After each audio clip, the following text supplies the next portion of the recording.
안녕하세요. 안녕.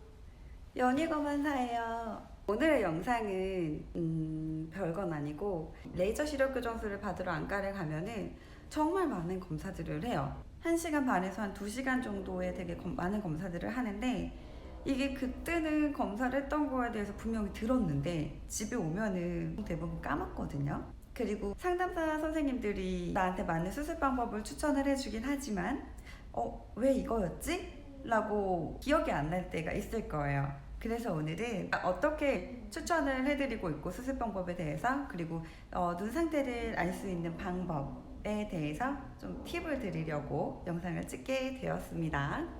먼저 검사를 받고 나면은 이런 결과지들이 있어요. 이렇게 생긴 책자 같은 거. 근데 여기에 보면은 제일 중요한 것들이 몇 가지가 있어요. 근데 보통 제일 처음에 나오는 게 교정시력.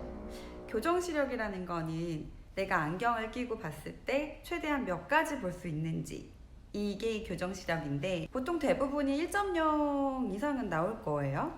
근데 여기에 보면은 0.8이나 0.9 이렇게 써있는 분들도 있을 거거든요. 이런 분들은 아무리 안경 도수를 높여도 교정시력이 0.8에서 0.9, 이게 이제 최대치라는 건데, 이건 수술로도 높일 수 있는 건 아니에요. 교정시력이 잘 안 나오는 분들을 약시라고 하는데, 약시는 어릴 때부터 이제 안경을 잘 안 끼고 다니거나 그러니까 발달이 되지 않았기 때문에 약시라고 하는 거거든요. 그래서 수술로는 해결할 수 있는 부분은 아니고, 대신에 이렇게 교정시력이 안 나오는 분들도 크게 걱정할 필요는 없어요. 그 안경 쓴 만큼은 잘 보일 수가 있거든요. 그리고 그 옆에 보면은 뭐 근시, 원시, 난시, 난시축 이렇게 써 있잖아요. 이게 이제 제일 중요한 게 깎는 양. 레이저 시력 교정술을 할 때 얼만큼을 깎느냐는 이 근시, 난시로 인해서 결정이 됩니다. 그래서 많이 깎는 분들은 근시가 되게 많으신 분들인 거고, 적게 깎는 분들은 근시가 적기 때문에 당연히 적게 깎을 수밖에 없는 거죠. 그 다음으로는 제일 중요한 각막 두께. 수술을 할 때 각막이라는 부분을 교정을 하기 때문에 아까 처음에 말씀드렸던 근시, 난시만큼을 없애는 부분이 각막이에요. 그 각막이라는 부분의 두께가 두꺼워야 되는데 보통 평균 범위가 500에서 540. 이 각막 두께가 이 사이 안에 있지 않다? 두꺼우면 좋은 거예요. 당연히 두꺼우면은 우리가 돈도 많으면 많을수록 쓸 수 있는 게 많잖아요. 근데 만약에 이 각막 두께가 되게 얇아요. 얇게 되면은 깎을 수 있는 범위가 한정되어 있잖아요. 그리고 너무 많이 깎으면 나중에 눈에 뭐 원추각막증이라든지 퇴행될 가능성이라든지 뭐 재수술이 안 되는 것들, 이런 모든 것들을 고려했을 때 리스크가 조금 더 크거든요. 그래서 각막 두께는 사실 제일 중요한 부분인데 500에서 540 이 범위 안에 있지 않고 한 뭐 480대다 이런 분들은 보통은 라섹을 많이 진행을 하실 수밖에 없어요. 라섹은 라식이나 라섹 스마일 중에서 제일 얇게만 벗겨내는 범위이기 때문에 각막 두께가 얇으신 분들은 아마 라섹만 가능한 분들도 많을 거예요. 근데 저는 480대의 각막 두께를 갖고 있었지만 스마일 라식을 했거든요.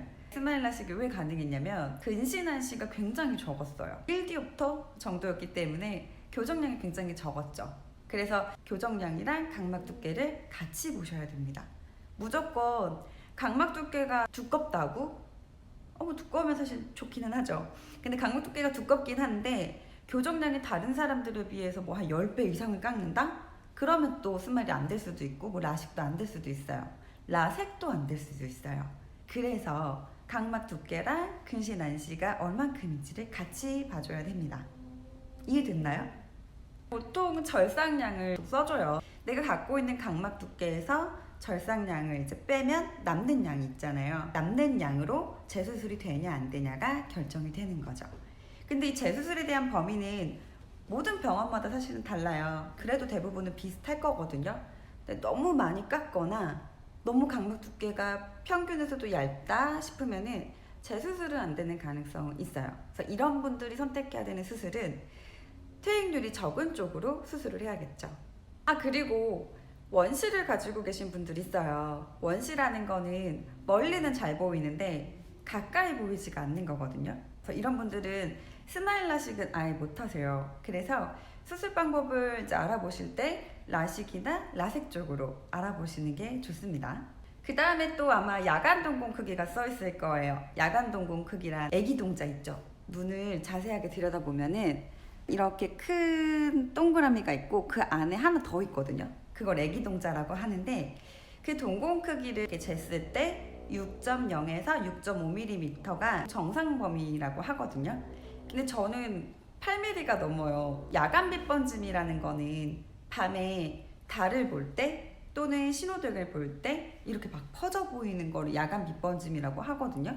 낮에는 잘 못 느껴요. 밤에만 느끼는데 근데 저는 워낙에 동공이 컸었어서 그냥 원래 모든 사람들이 다 이렇겠지? 라는 생각을 했던 것 같아요. 근데 이제 스마일 수술을 하고 나서 이게 더 생기겠지라는 생각을 하긴 했었거든요.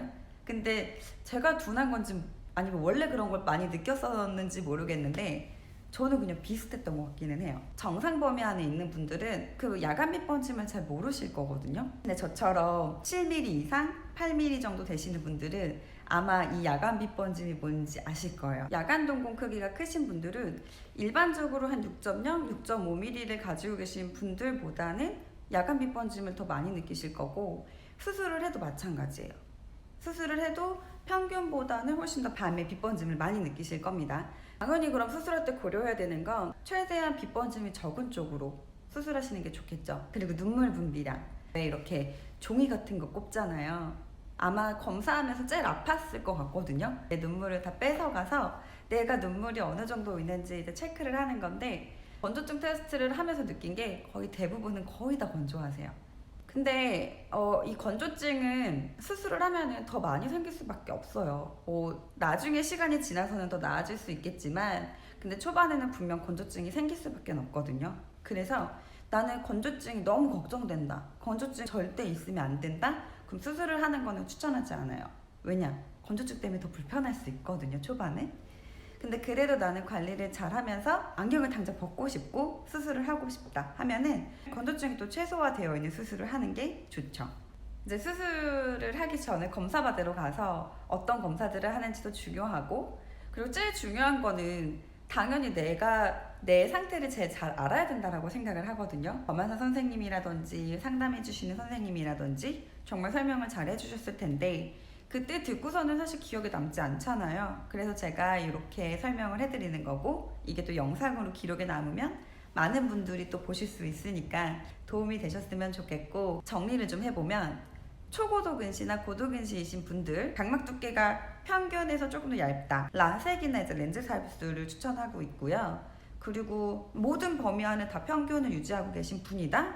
그러면 어떤 수술해도 다 안전하신 거예요. 그래서 선택하실 수 있고요.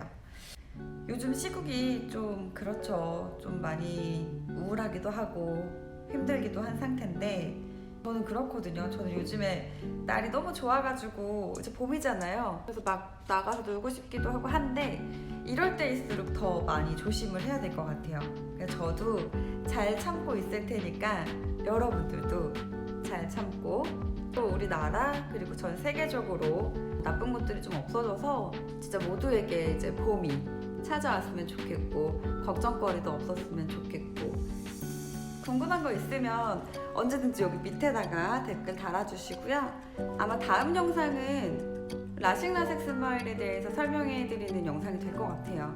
원래 제 첫 영상이 그거였는데 없어졌더라고요.